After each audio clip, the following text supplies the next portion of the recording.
É isso aí, senhoras e senhores, são exatamente 5h46 na cidade do Rio de Janeiro.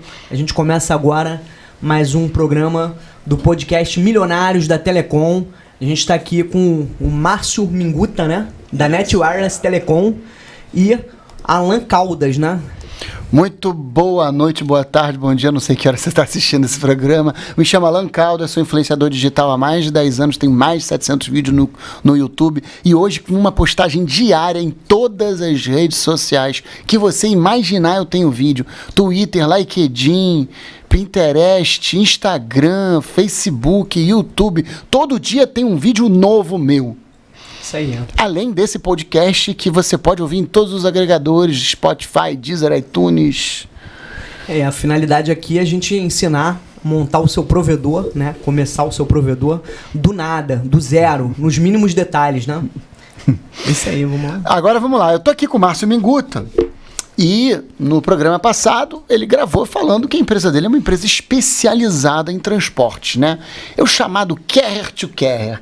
Mas eu tenho até uma brincadeira que eu falo, por exemplo, provedor de provedores. Provedor de provedores, é isso aí. Fala mais próximo aí para ficar bom aí. A gente atende aí a grandes empresas, atende agora tá bom. Isso, agora melhorou aqui. Fica o microfone na frente, né? Essa coisa assim na frente para quem nos assiste, aqui é melhor, né? É... Mas é um formato também, é um formato. A gente tem outros vídeos que a gente grava que ficam num outro formato diferente. Mas fala da Net Wireless. A Net Wireless é uma empresa, como nosso amigo Alan falou, é uma carrier class, ela entrega serviços para outros. Provedor de provedores. Provedor de provedores, isso. A gente entrega serviço aos provedores para que eles possam se conectar às Tier 1, Tier 2, Tier 3, né? Então a gente consegue fazer com que eles cheguem a uma grande capacidade de transmissão, ou seja, reduz o custo para o provedor, porque ele consegue comprar direto do atacado, em vez de comprar de um intermediário, que seria a empresa de transporte que fica no meio.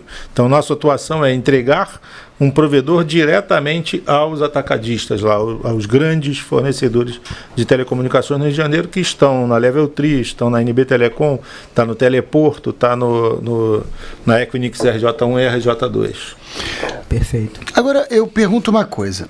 No podcast passado a gente falou muito que você tem os diversos parceiros comerciais grandes e que os provedores podem contratar dessa galera e pegar o transporte de vocês lá em Nova Iguaçu, num POP que você tem lá, etc, etc, etc.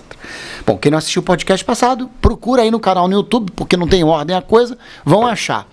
O fato é o seguinte: você, quando tem uma empresa que só vende para provedor, você não está muito limitado no mercado que você atua, não? Você não poderia estar vendendo para outros clientes corporativos? Ou está vendendo o próprio link dedicado diretamente? Não seria mais interessante você ter uma pegada dessa? Isso, a nossa empresa, quando foi estruturada, nós fizemos um estudo a respeito disso, sobre como é que nós concentraríamos a operação da empresa, né? Identificamos que no mercado existem várias empresas focadas no atendimento corporativo, no atendimento a usuários residenciais, no atendimento a empresas, né? Mercado empresarial, mas que não existiam poucas empresas focadas no atendimento a estas empresas, ou seja, no transporte de grandes massas e capacidade de dados. Então nós preferimos trabalhar no mercado mais limitado, mais seleto, até porque, como a nossa rede é uma rede segregada, ou seja, ela está dentro de uma via protegida, ela é uma rede seletiva mesmo, é uma rede que ela tem uma utilidade muito grande para empresas que têm necessidade de transporte de grande capacidade de dados. Para pequenos provedores, né, eles conseguem trafegar a rede na rua, né, atendimento corporativo, as empresas já atuam nisso, além de ter as 5 grandes empresas, então nós focamos especificamente nisso, num mercado mais seletivo. Nós queremos atender somente aos provedores que já ultrapassaram um determinado tamanho, para as empresas maiores. Então, um provedor muito pequeno não vai virar teu cliente? A pergunta... Não, vai virar cliente do meu cliente. Essa que é a questão. Tá. Mas eu digo o seguinte, olha só, vocês são uma empresa com SCM da Anatel. Tem uma rede foda que não cai nunca. Pô, não é interessante você ter um BGPzinho, um SN aí, pô, e vender um link dedicado, você diretamente? Compra barato e vende um pouquinho mais caro, pô. Então, Aí a galera que é pequeno vira teu cliente também, pô. Então, existe aí uma... Por que eu não ganho dinheiro nesse segmento? Uma coisa que é chamada a matemática do 80-20, né? O que é a matemática do 80-20? A gente percebe que é o seguinte, né? Se eu for fazer uma venda de serviços corporativos ou por provedores de capacidade de dados, por exemplo, essa venda de capacidade de dados, ela vai corresponder, por exemplo, a 20% do meu faturamento em função dos custos operacionais que tem vender essa capacidade. Ela passa a ter custos de impostos, custos de gerência da rede, o custo de aquisição de equipamentos. Esses valores, eles são gigantescos, né? Quando a entrega de fibra apagada nos dá um conforto muito grande para poder gerar uma boa receita, sem que a gente tenha que fazer investimentos vultuosos nessa rede. Engraçado, e fala bonito, né? É um executivo. Tem conhecimento de causa. É um executivo, fala bonito pra caramba. Mesmo quem tá assistindo lá do outro lado tem que ter um glossário e entendeu? Anotando esses negócios aí. Bom, vamos lá. Você falou do conceito 80-20. Para quem está nos assistindo, quem não sabe o que é o conceito 80-20, ele é um conceito do marketing, não é do marketing digital. É um conceito de marketing que diz que 80% do seu faturamento pode vir de 20% da base de clientes. Significa que se o cara ganha 100 mil reais, dos 100 mil, 80 mil é de 20% dos clientes. Portanto, poucos clientes contribuem em muito para o faturamento. Coisa que não é a atual realidade. Se fosse seguir a minha sugestão, você iria acabar esbarrando, você iria ter muitos pequenos clientes, mas o grosso da grana mesmo ia estar nos clientão grande. Exatamente. É isso que você quer dizer. Exatamente. Apenas 6 clientes dariam a receita necessária para a operação. Do que 40, né? 600 do Então é melhor ter os 6 grandes do que os 40 pequenos. É exatamente esse o nosso conceito. Esse foi o conceito que nós aplicamos para poder desenvolver o projeto e vimos que nós tínhamos também que atender essas grandes empresas. Quando no Teleporto tem hoje, são 1.200, não, são 276 empresas, se eu não me engano, que estão no Teleporto do Rio de Janeiro. 276 provedores presentes no Teleporto? No Pix RJ, né? No PTT Rio. No PTT Rio. Tá. Não no Teleporto. Não no Teleporto. No PTT Rio tem só 200 participantes, acho pouco, acho que é 276, se não me engano o número exato agora aqui, né? Mas eu acho que na última... Meu número que eu tinha era 270 e poucos participantes lá. E aí o que nós vimos era que a maioria dos provedores do interior e da Baixada Fluminense queriam chegar nessas grandes empresas. Queriam chegar, por exemplo, numa China Telecom, queria chegar numa... Mas, por exemplo, uma China Telecom... Desculpa. Conclui teu raciocínio. Então, eles queriam comprar IP barato, né? Então, comprar IP barato, ele compra dos atacadistas. Então, os atacadistas são China Telecom, Internex, a própria Cogent. Daria né? para considerar a Internex um grande atacadista? Daria para considerar. A Internex tem uma operação de cabo submarino bem consistente também. Ela comprou a operação de cabo submarino da Vivo, né, em 2015, 2016, e ela opera um cabo submarino saindo do Brasil, ligando ao Andino e ligando a Miami. Então ela tem uma operação assim de atacadista, né, de atacado. Interessante, então. Bem interessante. E ela tem uma ligação com a América Latina que é bem interessante, né? Ela faz essa ligação com a América Latina a partir do Rio de Janeiro, né? Mas acho que os conteúdos e os destinos para a América Latina são pequenos. São pequenos. A galera fala assim, vai acessar um servidor de internet que está no Uruguai. Na Argentina. Então, aí o que eu vou Em Miami, entendeu? Mas o que eu vou chamar a atenção agora que você eu acho que a gente é mais provedor de conteúdo para a América Latina do que a América Latina ser interessante para gente. Exatamente, concordo com isso. Sim. Mas o que aconteceu nos últimos anos, né? Com a gamificação da internet? Nós temos hoje, por exemplo, em São Paulo, tem um equipamento da Garena em São Paulo, né? Garena? Garena Free Fire. Free Fire. O que será que é isso? Free Fire é um jogo de... É um jogo. Não, não conheço isso aí, não. Eu tenho 40 anos de idade. Eu tenho Fala aí, Eu Igor. também fiquei por fora de jogo aí, eu parei no Super Nintendo. Eu parei nesse negócio aí também. Mas tem o mercado quente Mega aí, Drive. O meu foi Atari. Pô, eu era pobre, cara. Quando eu comprei meu primeiro... Peraí. A vida não é só razão. A vida também é poesia. Também. Quando eu comprei meu primeiro Atari, foi um Atari usado, que eu fui no Balança Mas Não Cai comprar junto com meu irmão, usado. Já tava nesse Super Nintendo aí. Entendi, pois é. Parece que hoje em dia não tem mais nada disso. É um tal do Free Fire aí, né? Exato. Tem um mercado quente aí de internet, Tem um mercado jogos de quente. internet, né? Hoje, você Que tem usa internet, né? Que usa internet, muita internet. Você tem uma ideia, um dos jogos de jogos de PlayStation recente aí, não me ocorre o nome aqui, mas ontem eu vi que ele foi adaptado para telefone celular. E aí ele tende a ter uma quantidade. O Garena Free Fire, por exemplo, são 42 milhões de usuários. É impressionante. 42 milhões de usuários jogando no mundo esse... inteiro não. Eu tô falando aqui no Brasil, 42 milhões de downloads na América Latina. De acesso. Que isso? Não, mas tem jogos que se jogam no mundo inteiro pela Então, internet. se joga no né? mundo inteiro na internet. A Garena é um desses. O Free Fire, nós temos PUBG, que é É outro jogo? outro jogo também, que é um jogo que as pessoas jogam em equipe, né? Sim. E aí é um jogo de sobrevivência, né? Você entra numa ilha e é um jogo de guerra onde você tem que sobreviver, ou seja, aquele que sobreviver é o campeão, né? Então o que acontece é que Tá mais ou menos. Tem Tá mais ou menos a minha vida esse negócio aí. Entendeu? Esse jogo aí, a minha vida tá mais ou menos isso aí. Me jogaram numa ilha, tem que sobreviver nela. Tem campeonatos, né? Tem feiras, né? campeonatos. Desses jogos aí, não tem? É um Tô negócio. brincando, eu sou grato à vida que eu tenho, graças a Deus. o campeão de Free Fire brasileiro aqui, se eu não me engano, recebeu uma bolada em dólares aí de milhares de dólares. Milhares de dólares. Isso. Tem um mercado em torno disso aí. Não me fala, não, mas a gente acabou trocando o assunto. E o que a internet tem a ver com isso? Estava falando, por exemplo, falando dos cabos submarinos e que a Isso. Internexa, ela é uma detentora de um dos cabos submarinos. Isso, aí você falou sobre a conexão da América Latina, por exemplo, aí eu falei o seguinte, a Garena Free Fire ele tem um servidor, como são jogadores do mundo inteiro, né? Ela tem localidade de servidores que o objetivo dela é que tenha a menor latência possível. São Como é um CDNs do jogo. do jogo. É como você tem tiro, né? Ou seja, Ok. é um jogo de tiro. Você imagina que eu tenho uma latência de 300 milissegundos e você tem uma latência de 42 milissegundos. Quando eu apertar aqui o botão de tiro aqui, o meu tiro vai chegar no servidor 300 milissegundos depois que eu apertei então aqui. esse enquanto o tiro seu- aí, falhar. aí depende da velocidade da internet. Depende A velocidade do tiro depende da velocidade da internet. Que é o Pode tempo travar. que o servidor vai receber a informação de que você atirou e o tempo que o adversário enviou a mesma informação.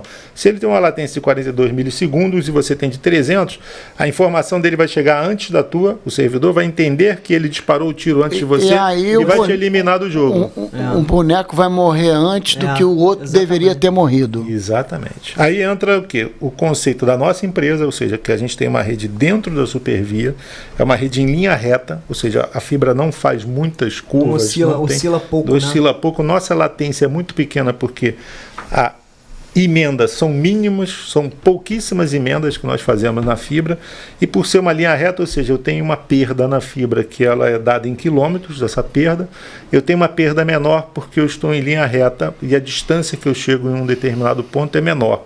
Então, quando eu conecto, por exemplo, um usuário de Nova Iguaçu até o PTT do Rio de Janeiro, e do PTT Rio de Janeiro, ele, por exemplo, está dentro da Internexa, aqui ela conecta o PTT de São Paulo, onde está a Garena Free Fire, e esse PTT de São Paulo concentra toda a América Latina, significa que nós estamos jogando com os jogadores da América Latina em pé de igualdade, porque estamos chegando todos com a mesma latência no servidor.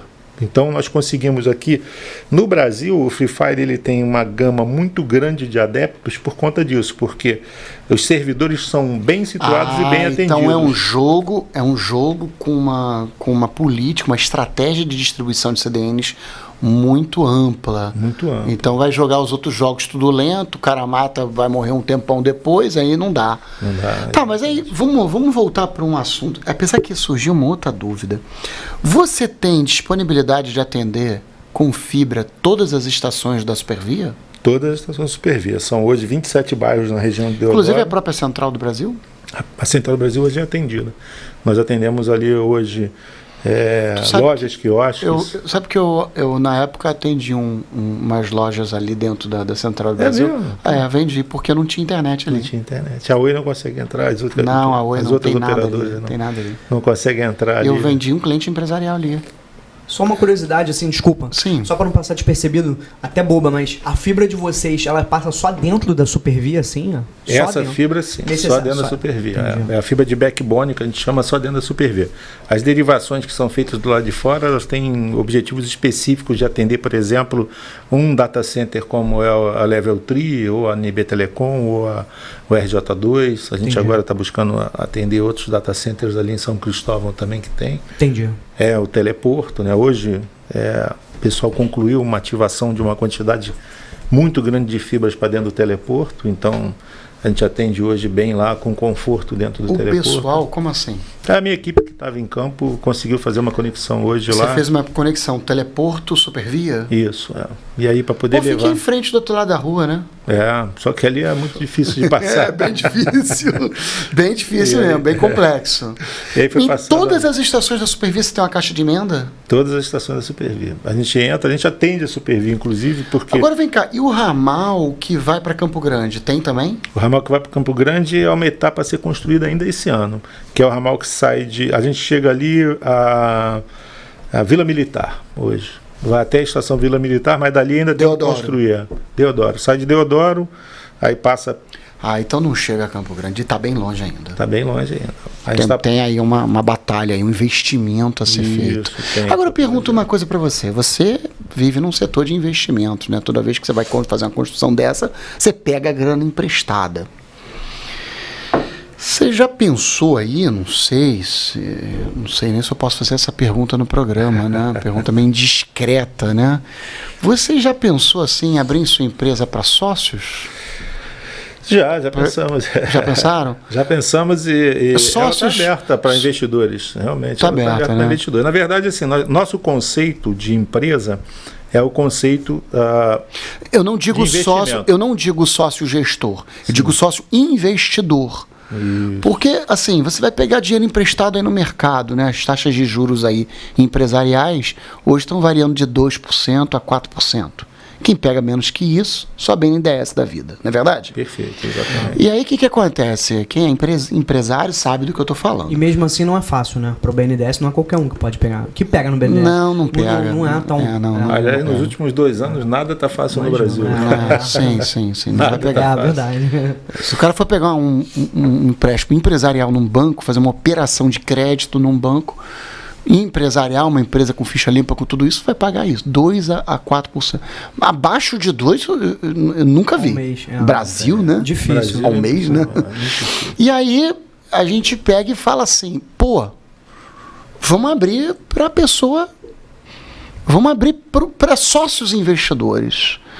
Assim, você não acha que seria interessante captar essa grana no mercado com emissão de debêntures, né? Tipo, a empresa... Perfeito, falou a linguagem que a gente gosta. Que gosta. Você acha que seria interessante, né? Captar essa grana no mercado com emissão de debêntures aí, com uma taxa um pouquinho mais atrativa? Alan, é muito legal você falar isso, porque nós estamos aí no mercado há quase 6 anos, né? Desde 2014, e existe no Brasil uma política de restrição à emissão de debêntures por pequenas empresas, né? E isso veio sendo tratado há um tempo atrás, os órgãos competentes, a Ambima, veio flexibilizando um pouco para que as empresas, sociedades limitadas, pudessem emitir debêntures. Nós somos um veículo que sempre buscamos isso, porque nós entendemos que existem ferramentas no mercado. Foi muito bom você falar isso, porque é preciso que o governo atente para essa coisa da emissão de debêntures, né? As debêntures são um mecanismo para que possa se receber investimentos em empresas privadas, e aqui nós não temos essa política no país de permitir que empresas limitadas emitam debêntures. Entendi. Só SAs emitem debêntures? Para quem está nos assistindo, se talvez tiver uma dificuldade em entender o que é debênture, eu vou explicar rapidamente. Debênture é quando uma empresa pega a grana emprestada dos outros E aí o nome disso chama-se debêntures. Só que uma empresa, como é que é? Ela, para pegar a grana emprestada, né, de pessoas diversas, pessoas físicas ou jurídicas, ela emite um debênture. E a pessoa que como garantia. E a pessoa que pegou essa grana, né, é o debenturista. O debenturista. Debenturista. E Minguta está falando aqui que a emissão de debêntures só para SAs, né? Houve uma flexibilização. Hoje existe uma coisa que a Ambima aprova, que é a emissão de debêntures entre particulares. Então eu posso emitir uma debênture, eu não vou emitir uma debênture pública, mas vou emitir uma debênture para uma pessoa jurídica ou física específica. E a debênture, né, para posicionar as pessoas, a debênture é como se fosse um título, né, como se fosse uma nota promissória no passado, onde você dá para a pessoa uma garantia.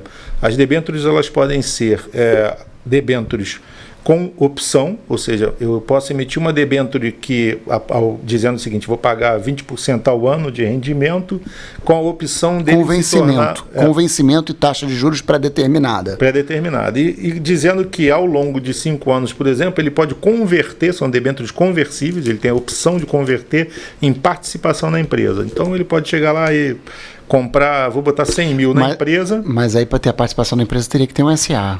Não, ele pode ser na limitada. Nesse modelo de debênture privada entre duas pessoas... No modelo de debênture. No modelo de debênture privada você consegue fazer esse modelo também. Aí é o modelo que a gente chama de debênture reversível, que é com a opção de reverter em participação na empresa, e tem a debênture que não tem reversão, ou seja, que você dá a debênture e você dá como garantia, por exemplo, vamos dizer, um investidor fala, olha, eu te dou aqui na minha rede ótica, eu te dou 2 pelos como garantia desse dinheiro que você está recebendo. Ou seja, se por um acaso a empresa não cumprir, ele tem direito a utilizar aquelas 2 fibras para alocar para alguém, para vender para alguém e recuperar ou usar como serviço. Na emissão da debênture, o nosso videomaker aqui, ele deu um chute na lixeira, entendeu? Por isso vocês ouviram esse barulhão. O Marcel, ele quer sentar na lixeira. Em vez dele pegar a cadeira que está na frente dele e esticar e sentar e tirar a lixeira dali, ele quer sentar na lixeira, entendeu? Mas tudo bem, não tem problema não. Então, mas isso é um assunto bom a gente tocar, porque, a gente vê aí o Brasil, 300 empresas listadas em bolsa. 300 empresas listadas em bolsa. E só existem 4, se eu não me engano, 5 empresas de telecom na bolsa. Me ajuda se eu estiver errado. Eu não sei se é 4 ou 5, vamos fazer a conta juntos. Vivo, sim. TIM, Oi, Algar. Tá lembrando de mais uma? Só a Nextel, que a Nextel tem uma Nextel na verdade, já foi... Nextel não é mais listada em bolsa. Não é mais. Na verdade, então, saiu 4 Então quase acertei. Eu falei 4 ou 5, que eu não tinha certeza. É porque eu tenho ações das 4. Eu tenho ações das 4. E aí eu fico assim de bobeira. Caraca, telecomunicações, um setor de infraestrutura que depende de pegar grana para executar a obra, para investir, igual agora a gente está conversando aqui sobre a rede de óptica de vocês. Para construir até o final de Campo Grande, isso aqui, tem que ter grana. Poxa, por que a gente não poderia captar essa grana no mercado? Exatamente. Essa questão é uma polêmica hoje. Nós, por exemplo, por que nós somos abertos a receber investidores? Porque nós temos uma SA, nós temos uma empresa chamada Brasil Infovias SA, que o objetivo dela é fazer investimentos no mercado brasileiro. Seu contrato social é SA, a NetWise Telecomunicações é uma investida da Brasil Infovias SA. Tá. Eu sou sócio da Brasil Infovias SA, que investiu o capital na NetWise Telecomunicações para desenvolver o projeto.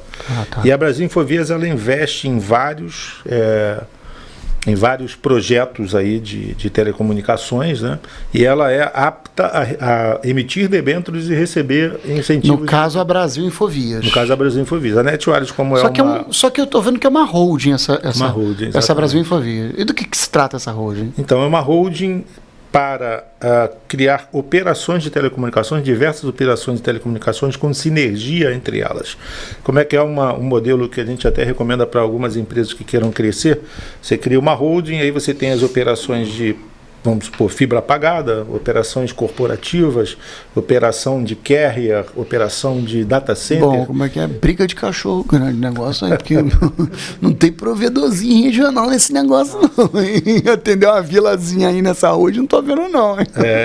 Não tem, mas eu vou até dar uma dica aqui para quem... Um dos meus livros de cabeceira é o livro do Jorge Paulo Lema, que é... Sonho Grande. Sonho Grande, exatamente. Então, muito bom livro. Pequeno e grande dá o mesmo trabalho. Dá o mesmo trabalho. Olha, eu li esse livro e tirei grandes lições deles. Realmente é muito bacana a história dos caras. Mas olha só, a discussão que está na mesa, cara, a gente não vê a empresa de telecom listada em bolsa, cara. Não vê. Mas fala aí. No mercado brasileiro não tem, mas o mercado está começando a abrir, né? A gente viu aí investimentos do Banco Pátria para poder montar a Vogel Telecom. A gente viu investimento...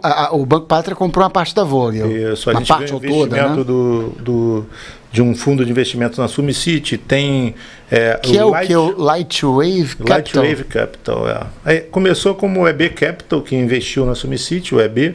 E aí eles criaram um fundo de investimentos que é o Lightwave Capital, que é para comprar outros provedores no país e desenvolver esse mercado de telecomunicações no país, né? Então, se provedores tiverem interesse de crescer, podem contratar consultorias que vão levar lá para o Lightwave Capital para recuperar. Então, essa empresa é uma empresa que compra provedores. Compra provedores. Não só compram, na verdade, eles investem nos provedores. Se tiver uma operação estruturada, ele coloca o capital no provedor para ele ampliar a base deles e depois eles fazem a saída. O maior exemplo disso, você sabe qual é? Qual é? É um grupo francês, Vivendi, que comprou a GVT. Foi. Comprou por ganhou 200 e ganhou uma vendeu grana. por 700. Caraca, comprou por 200 milhões. Você sabe que eu li o livro da história da venda da GVT, chama Entre Fibras e Gente. Nossa, muito bom esse livro. Muito bom. Entre Fibras e Gente. Era uma empresa Já ouviu falar nesse livro? Já leu esse livro? Já li isso, eu ganhei um livro. Na verdade, eu tenho até um livro autografado. Nem isso mesmo, Entre Fibras e Gente. Não é um negócio assim? Exatamente. Conta a história toda do GVT, que era uma operadora espelho, blá, blá, blá, e aí como é que o cara vendeu. E aí o presidente da GVT virou presidente da Vivo, né? Virou presidente da Vivo. A GVT, comparada às outras aí, na época era pequena, né? Exatamente. Comparada às outras era pequena, né? Sim. Mas com grande potencial aí, né? Sim. E compraram, né? Só que para quem está nos assistindo, tem uns detalhezinhos que eu tenho que explicar, que talvez a pessoa não saque. Que presta atenção. Quando você tem uma operadora móvel, e você tem uma porrada de torre fornecendo sinal de celular, você precisa ligar essas torres em fibra. Então, quando existe a operadora fixa, que também tem fibra, e você tem uma operadora móvel, tu economiza grana, porque tu liga as pessoas que já estão ligadas na fibra nas torres. Então vira tudo uma coisa só. Por isso que acabou, no passado você tinha mais ou menos muitas empresas separadas. Você tinha a operadora móvel, que era só móvel, você tinha a operadora fixa, que era só fixa. E acabou que com o tempo eles foram consolidando, virou, foi conglomerando as coisas. A NET era separada, era da Globocabo. Tinha uma não é verdade? Diferente. Globocabo Participações. Eu tinha ações da Globocabo, que, aliás, caí, só perdi dinheiro com esse negócio. E aí depois foi adquirida pela Embratel, que depois o Grupo Claro comprou. E hoje é o Grupo América Móvel. Então, assim, todas essas operações móvel e fixa foram se juntando. Entendeu? Perfeito. A TIM, que era uma operadora no Brasil só móvel, lançou o seu projeto de banda larga terrestre, Live TIM, que antes a TIM não tinha operação de varejo de banda larga. E ela botou essa operação se aproveitando de fibras óticas, né? Porque ela comprou a Intelig, né? Na verdade. Comprou a Intelig e comprou uma outra empresa que era a AES Eletropaulo. Exatamente, perfeito. Que depois, posteriormente, virou TIM Fiber. E que hoje se misturou, você raramente vê falar de TIM Fiber. Tô certo nas informações que estamos passando? Certo. A TIM está expandindo as operações dela também no Rio de Janeiro. E o interessante é isso. Ela era... Mas olha só como ela entrou no Brasil. Numa operação totalmente imóvel. Totalmente imóvel.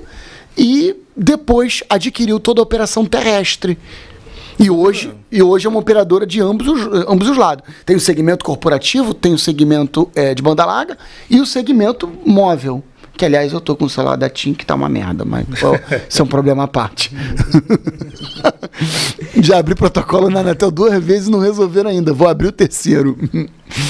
Mas é um problema pontual. Eu já tive a TIM por 3 anos, funcionou perfeitamente. Agora com essa linha, não sei que zica tem que tá dando ruim. Isso aqui é uma aula não só de telecom, como de mercadologia, né? É verdade. Aqui é uma aula. Mas vamos continuar, vamos falar mais então dessa expansão aí da fibra super via. Tem mercado se fizer a expansão? Tem mercado, nós estamos, esse ano nós fizemos a região de Nova Iguaçu, agora fizemos a região de São João de Meriti. A gente achou importante chegar a São João de Meriti, porque existiam rumores do lançamento de um RJ3, né? E esses rumores viraram realidade. Vai existir um RJ3. A fofoca é verdade? Vai rolar um RJ3. Vai rolar um RJ3 em São João de Meriti? Em São João de Meriti, um Equinix RJ3. Com muito orgulho para o Rio de Janeiro, porque São Paulo já está no SP4, né? Caramba, interessante, né? E RJ3, só para clarear. É que existe um data center no Brasil chamado Equinix. Equinix, que, enfim, tem não sei quantos data centers no mundo, do 1000, 2000, 80. Muitos data centers. Tem vários data centers no mundo. E em São Paulo eles têm 4 data centers.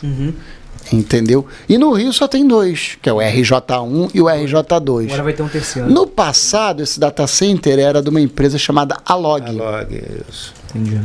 Entendeu? Alog, que era de uma empresa pequena chamada Ponto Condomínio, né? Isso. Como é que os caras cresceram, né? Impressionante. Né? Esse aí eu conheço a história dele. Você lembra da Dominal.com?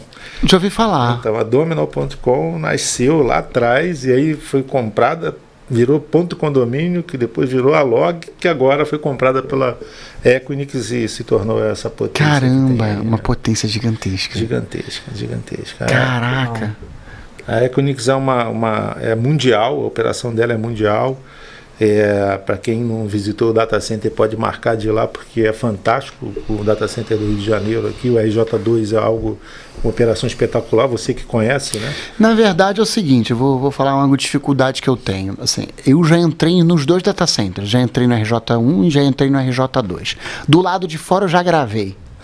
Porque na rua qualquer um pode ir, né? Eu já gravei em frente ao data center. Inclusive essa série do meu canal foi uma das de mais sucesso. Legal. Foi uma demais. Eu gravei em frente a 13 data centers no Rio de Janeiro. Pô, os vídeos explodiram de visualizações. Foi muito interessante. Só que eu não consigo gravar lá dentro, porque os caras dizem que não pode filmar. Eu tô quase me sentindo aqui um Michael Moore de telecom. Você sabe quem é o Michael Moore? Conhece o Michael Moore? De nome, sim. Peço desculpa aí.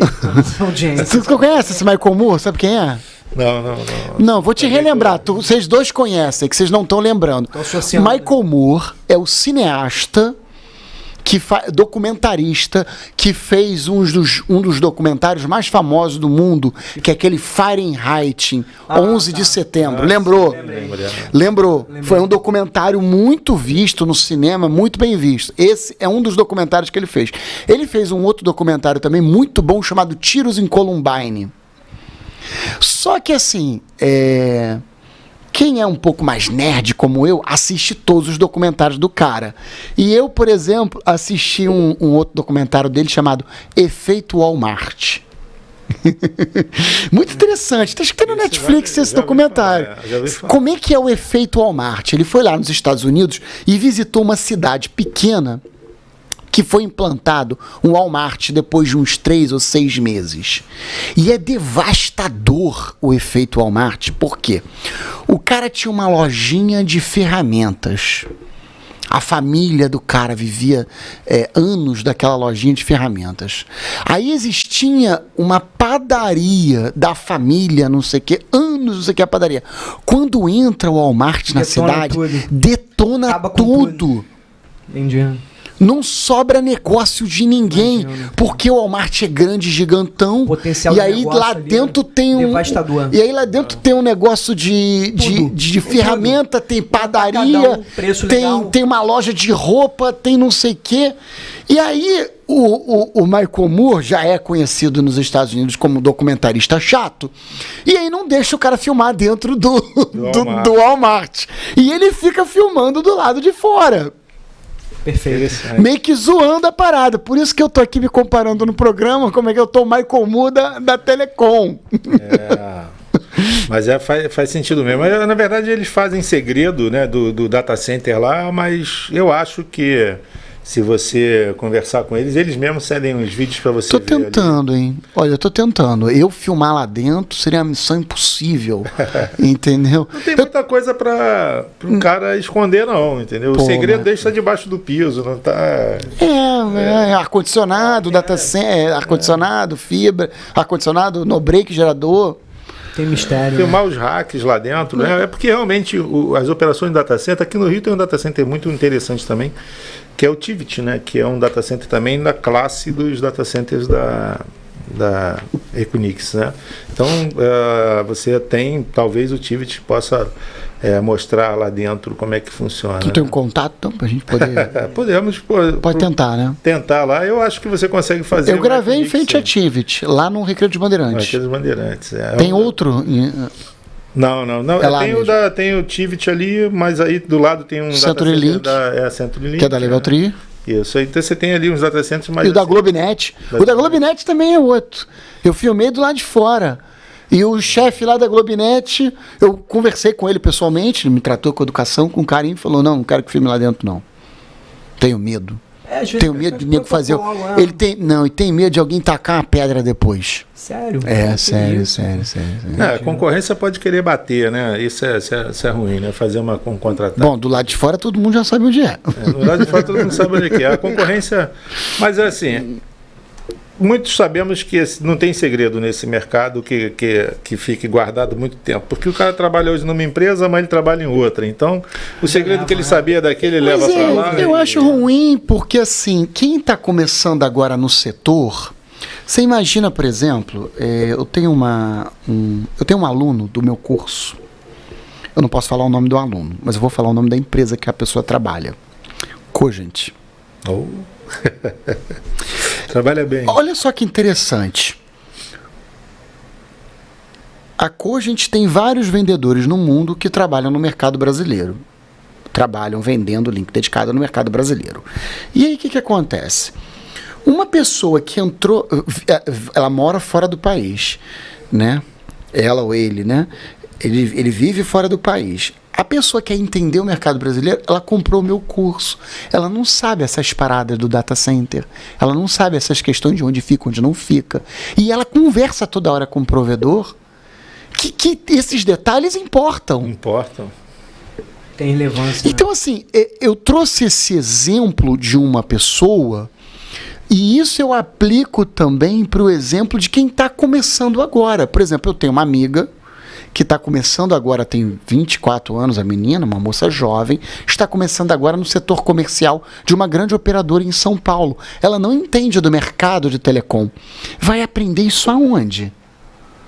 O chefe dela vai treinar? Não vai. Não vai.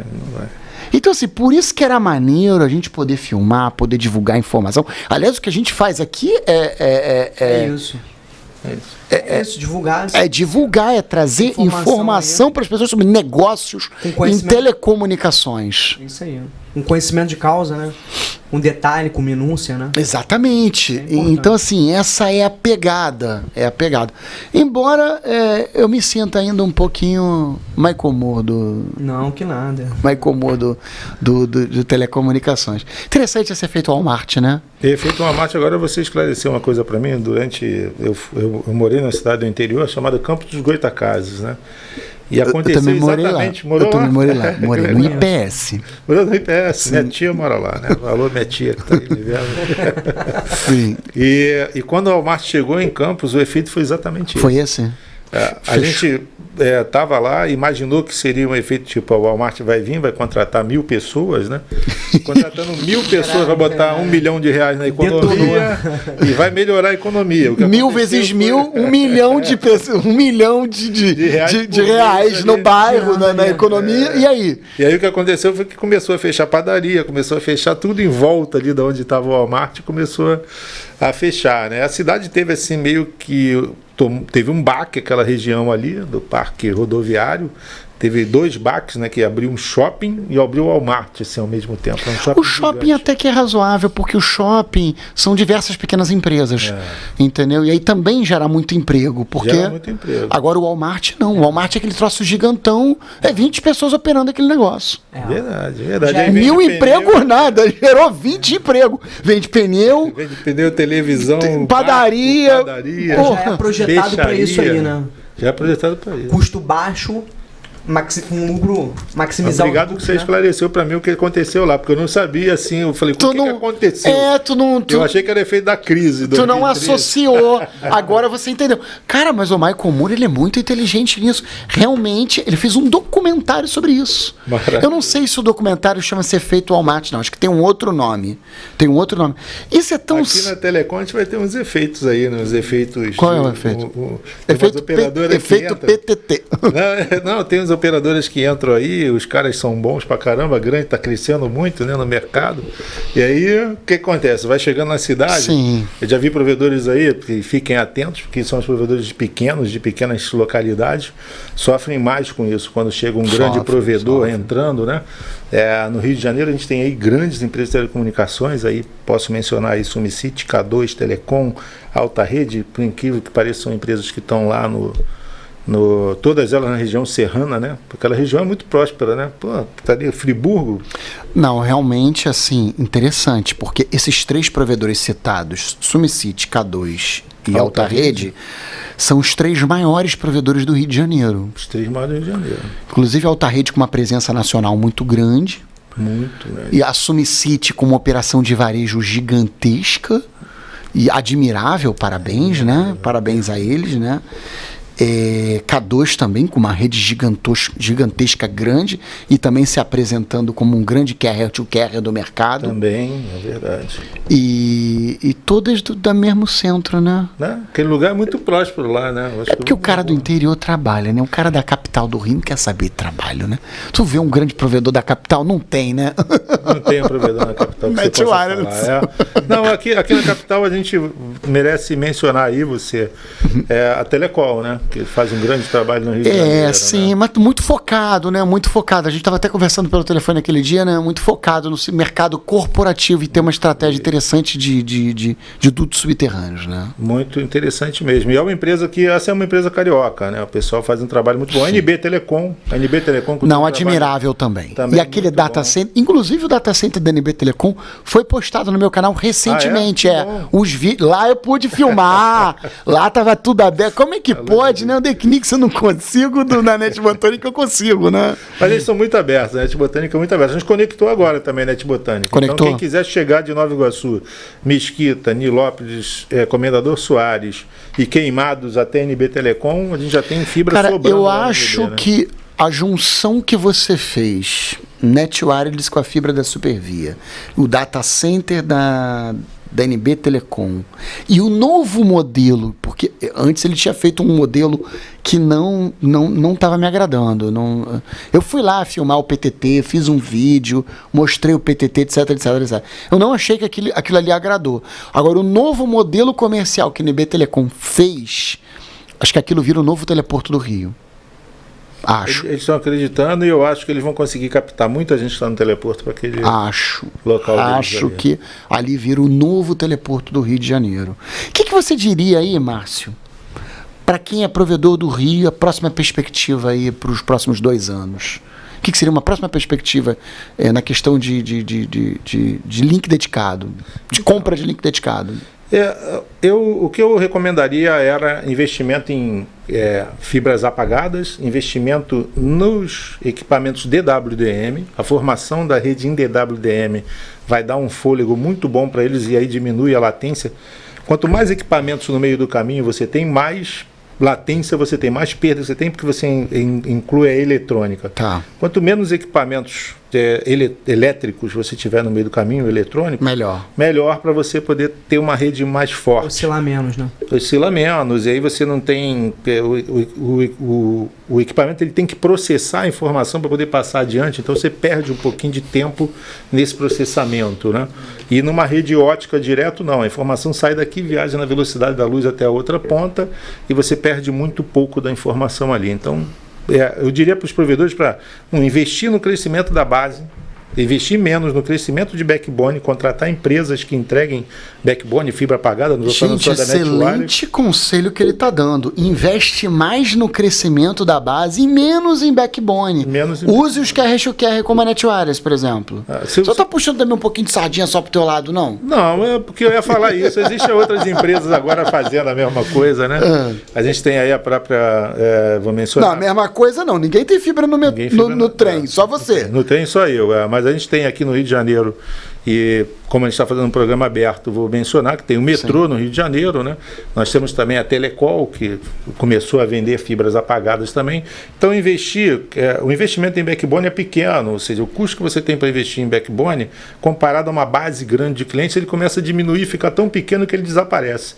Agora, se você investe em backbone, quanto mais backbone você tiver, mais equipes para manutenção de backbone você precisa ter, e aí você deixa de investir na expansão da base, né? Ou seja, se você botar dinheiro numa coisa que não te gera receita, é só despesa, evidentemente que você vai ter problema de caixa, de fluxo de caixa. Agora, se você investe naquilo que te gera receita e transfere o problema de que é a despesa para alguém, ou seja, compartilha aquela despesa ali e vai pagar menos, porque aquilo está compartilhado com 1, 2, 3 ou 4 empresas, ele vai ter um ganho maior de receita, vai ser uma empresa mais equilibrada, né? Então, a dica que nós damos aos provedores é: invistam no crescimento da base, botem dinheiro no crescimento da base e contrate empresas para poder entregar a vocês hoje a capacidade que precisa para transportar. Hoje você pega uma fibra apagada, você consegue botar 10 GB, 20 GB, 100 GB. E você consegue já entregar para o seu cliente um plano de velocidade maior. E a guerra nos próximos anos é pela velocidade. Porque aquele que não tiver preparado... A guerra é pela velocidade?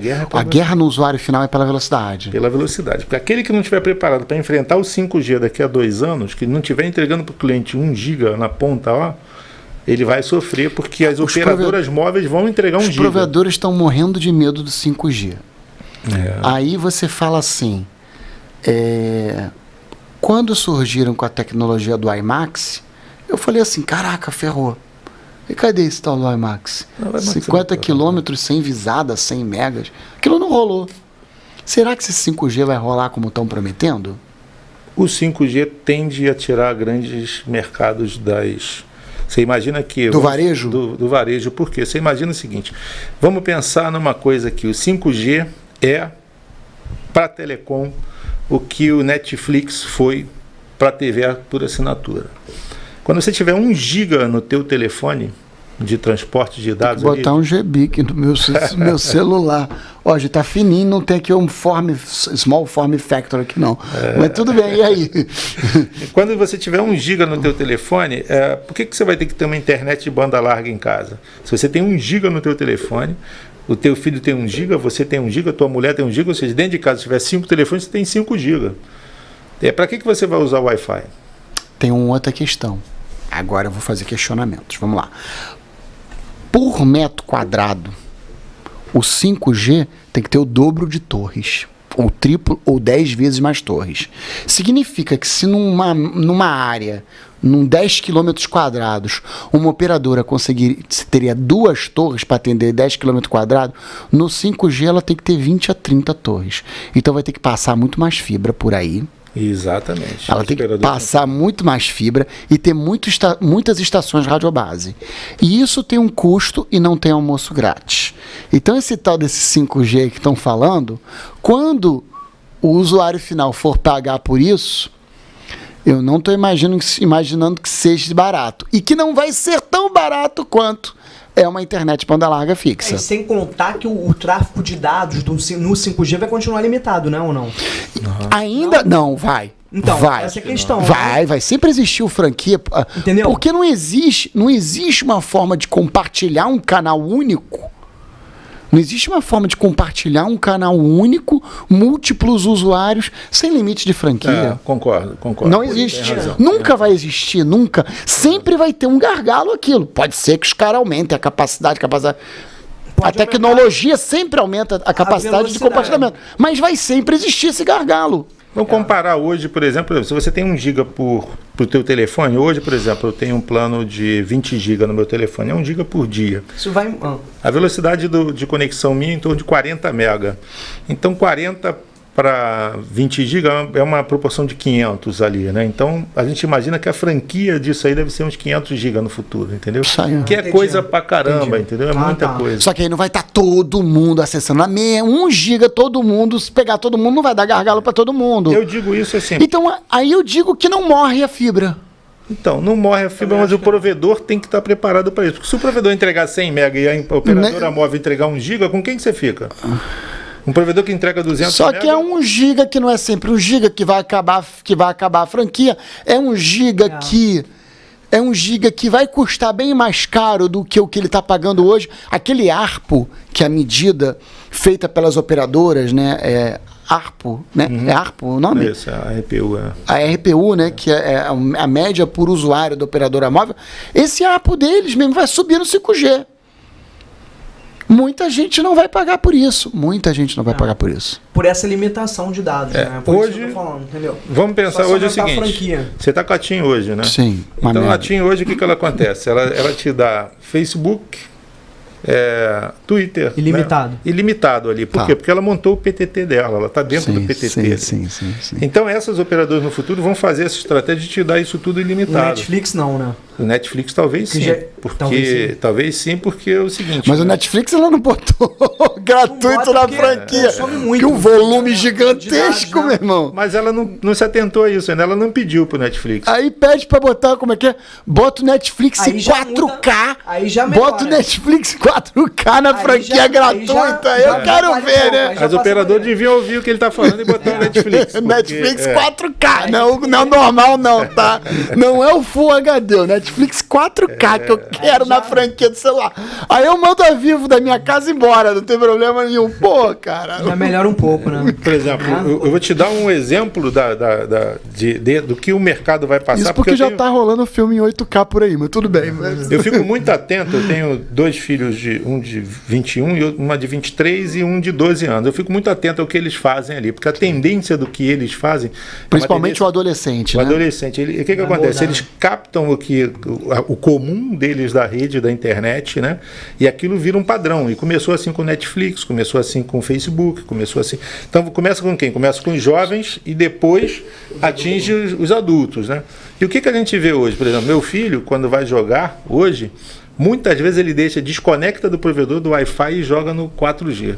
A conexão 4G dele... Ah, ele faz isso? Desconecta do Wi-Fi e bota no 4G? No Por quê? 4G, porque a latência do provedor de Wi-Fi lá em Campos dos Goytacazes, ele mora lá, é muito alta comparada à latência da operadora móvel dele. Caraca, que interessante. Mas como é que ele consegue manter isso? Jogar sempre no plano de dados? É o pai dele que paga, é o pai dele que paga a conta do celular, só por curiosidade. Mas não acaba, não esgota essa franquia? É o pai ou é a mãe que paga a conta? Então, celular. Jogos, mas por incrível que pareça, Alan, fixo, né? os jogos de hoje não consomem tanta informação, por quê? Porque a informação tá dentro do celular deles. É como, imagina o Waze, dentro por não, exemplo. Tá no peering que a operadora faz.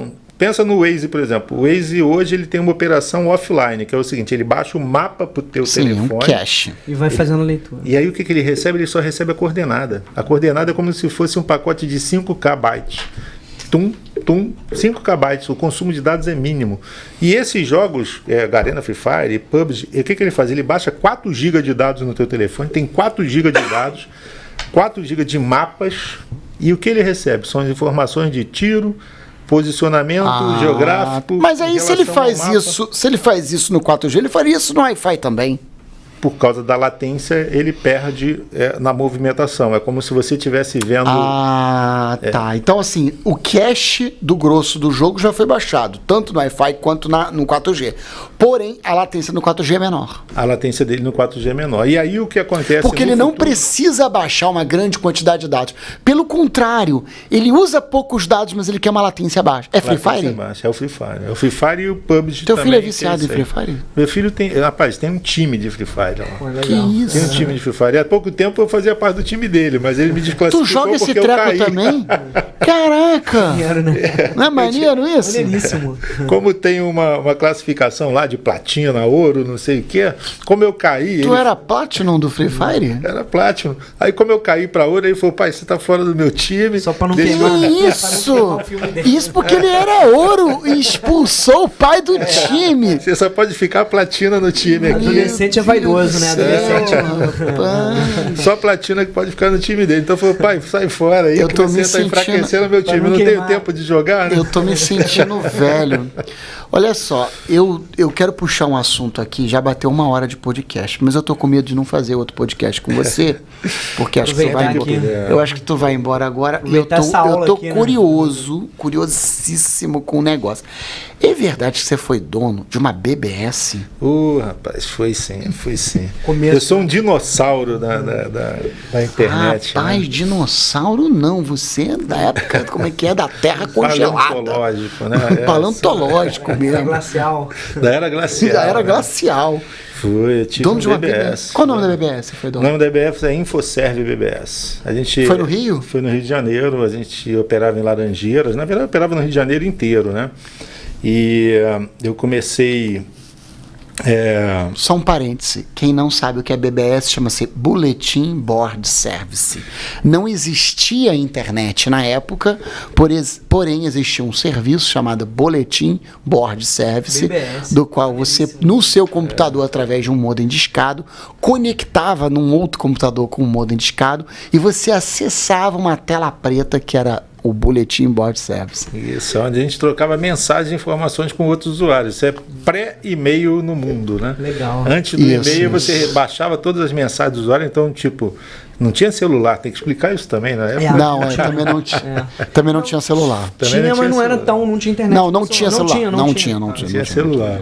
E 94, 94. Celular foi em 97, essa 91. história da BBS de 91 a 95, né? exatamente. 95, E aí nós tivemos um BBS, tinha um encontro, para quem não sabe, pode procurar, tinha um encontro de BBSeiros, né?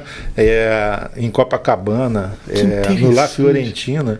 E aí lá se encontravam todos os BBSeiros do Rio de Janeiro. Aí a gente, saudações Charlie Miranda, que está vendo a gente em São Paulo, Caramba. né? André Machado, pô, tinha uma turma aqui ali, Benito Piropo, né? B Piropo. Mas a pra quem pergunta conhece que não ali. quer calar é assim, quantas linhas você tinha na tua BBS? Caraca! Você imagina que naquela época uma linha telefônica custava 50 mil Custava reais. 50 mil. Você tinha quantas linhas? Nós Porque tínhamos- a minha BBS, eu discava, dava sempre ocupado.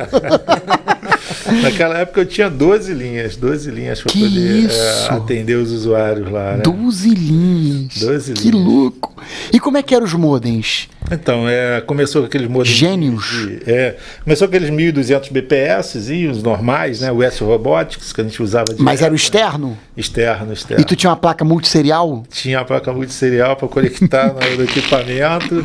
Depois a gente arrumou uma placa multisserial que era slot no barramento do próprio PC, né? Que a gente conectava. Aí tu botava várias multisseriais no computador. É. E qual era o sistema que gerenciava a BBS? Era Linux? Não, na época era Windows. MS-DOS mesmo. MS-DOS. Era Era tudo MS... rodando em cima de MS-DOS. Era no MS-DOS. Tinha um programinha no DOS que tu levantava, ele reconhecia as placas e os modem e as conexões do modem. Isso. Quer dizer, a conexão do modem ficava modem com modem e via serial ele fazia o controle das informações. Exatamente. Se eu não me engano, era Uniserve o número o programa que a gente usava, Unicom.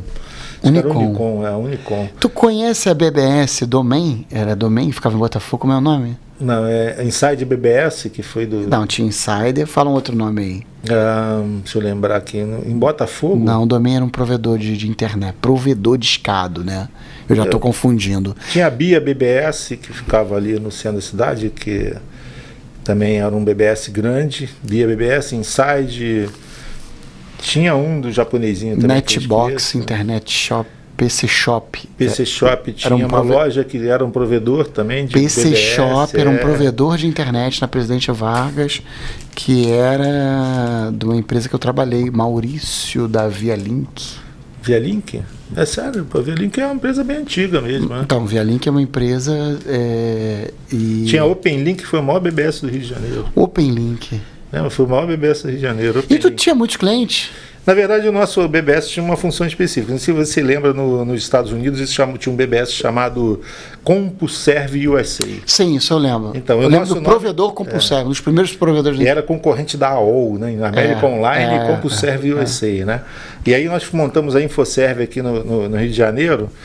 Por quê? Porque nós tínhamos umas coisas bem interessantes, que eram bem inovadoras para a época. Você conseguia baixar a lista de preços do supermercado Disco. Caraca, me amarrei nessa história. Maneiríssimo. Olha só, com a BBS dele, ele baixava a lista de preços do supermercado Disco. E aí? A pessoa podia baixar a lista de preços para poder fazer compras no supermercado Disco. Nós tínhamos um serviço que era o serviço para o pessoal do mercado financeiro, onde nós conectávamos a CMA, que existe até hoje, né? CMA. E aí era muito CMA, legal. Consultoria Financeira, é uma consultoria corretora de valores, né? Isso. E a CMA, ela mandava para mim a CMA cotação... CGM, isso mesmo. Agora é CMA CGM, ela é muito antiga, né? E aí na época funcionava a Bolsa de Valores do Rio de Janeiro. Existia a Bolsa de Valores do Rio de Janeiro, fisicamente, que os caras comprando e vendendo papel. Hoje em dia é tudo broker eletrônico, né? Eu vou te falar, os caras da CMA gênio, né? Sabe como é que eles mandavam um sinal para mim? A CMA, nós fornecemos em tempo real para os nossos assinantes a cotação da Bolsa de Valores e também o dólar, tudo ali numa tela da CMA, né? E a CMA, como é que ela mandava o sinal para a gente? Para a gente não ficar conectado na linha o dia inteiro, a CMA pegava aquele sinal, mandava pelo retraço do SBT. Para quem não sabe, retraço é uma linha, quando você vê a televisão, passa uma linha preta assim, filmando a televisão, aquilo ali é ausência de imagem, então ali não tem sinal nenhum passando. Então como é que e assim, a cada 60 hertz, né, ou seja, 60 vezes num segundo, ela mandava informação naquele retraço ali. Então eu recebia em 60 Hz a informação da CMA e publicava, então eu tinha lá 1,60 Pelo SBT? Pelo SBT, ele mandava, aí a informação chegava no SBT... Não, peraí, a pessoa assistiu o SBT e aparecia ali embaixo? Não, aí o que acontecia? Eu tinha um receptor da CMA, que ele separava o sinal da TV do da sinal, SBT, e aí levantava um pouquinho, tava ali os stock information. E aí tu pegava aquela informação. Aquilo jogava na porta serial do PC e aí lia, aquilo ficava na tela. Automático? Automático. CMA, vocês que são louco, caraca, que história do Arco da Velha. Sensacional. Então pegava a informação via broadcast, sendo transmitida da televisão. Repassava aquilo, entrava no computador, não, mas peraí, devia ser uma máquina maluca que lia a informação da TV e transformava isso em serial. Quem bolou essa descobrir quem bolou isso na CMA, porque esse cara merece ser entrevistado por você. Acabei de falar que era um gênio ele. Um gênio. Se estiver assistindo a gente, por favor, quiser dar honra da sua presença em nosso programa, por favor. Histórias de tecnologia que a gente não divulga. Como é que aqui, diz, né? O Igor? É o negócio mais fundo da piscina, como é que é? Essa é a parte mais funda da piscina, né? Isso aí. Eu acho que isso é mais profundo que o Deep Web, entendeu? Mais profundo que o Deep Web. Maravilhoso. Gente, que interessante demais. Você conhece o Benito Piropo? Não. Vale a pena você conversar com ele um dia, que ele tem mais histórias do que eu para contar dos tempos da BBS, Charles Miranda. Não, essa é muita história. Essa que tu contou. Essa que tu contou, que ele pegava as informações das ações em tempo real. Da televisão. Retransmitia. Jogava na BBS dele e aí a BBS dele, os assinantes que conectavam, pegavam. A não ser que os assinantes ficassem assistindo o SBT com um óculos lá maluco que pegasse o troço subliminarmente, né? E se os caras, hoje, se você falar, né, a gente começou a divulgar esse serviço porque ele não conseguia, na época, vender essas caixinhas para as empresas, porque custava caro mandar essa caixinha para todo mundo. Custava caro, mas o modem da BBS era barato. E a galerinha tinha um computador com S-Robotics, né? Isso, e aí o cara conectava, conseguia pegar a informação em tempo real, pô, era maravilhoso. Falta 5 minutos para acabar cartão ou memória? Tá, tudo bem. É a memória. Vai começar a piscar ali. Não, o papo tá muito bom, não dá nem vontade de encerrar. Eu vou te falar assim, tem uns caras que você merece entrevistar, para quem quer conhecer a história da internet brasileira. Tem um cara que sabe tudo chamado Carlos Alberto Teixeira. Ele era o @cat do Jornal Globo. Esse cara tem toda a história da internet.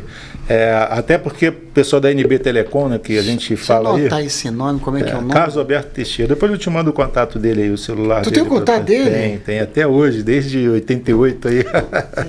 A gente se fala. E eu vou te falar que foi a maior alegria da internet brasileira, foi em 1992, mais ou menos, a gente fez a primeira conexão, foi a primeira vez que eu vi o arroba, né? E aí a NB Telecom foi quem construiu a fibra para chegar lá no LNCC, né? Não, essa história eu contei numa entrevista que eu fiz junto com ele. Então, Instituto de Matemática Aplicada, né? Sim. E aí nós um dia... Não, lá nasceu a internet. Lá nasceu a internet. Lá e aí, quando nós conectamos, os BBS se conectaram a eles, aí chegavam para mim as mensagens assim, tipo, vinha lá do laboratório da Universidade de Califórnia, @InfoServe-BBS, ou seja, vinha endereçado para mim as mensagens, e a gente começou a falar com o mundo, né? Aí a coisa, isso, ficou louco, né? Aí a coisa gente, vamos ter que encerrar o podcast, passamos mais do que horário. Muito obrigado Márcio Bicuda. Muito obrigado, Igor. Márcio, obrigado. Igor, valeu a aula. Agradeço a você. Se você gostou desse podcast, inscreva-se no canal, façam comentários. Grande abraço. Tchau. Abraço. Tchau.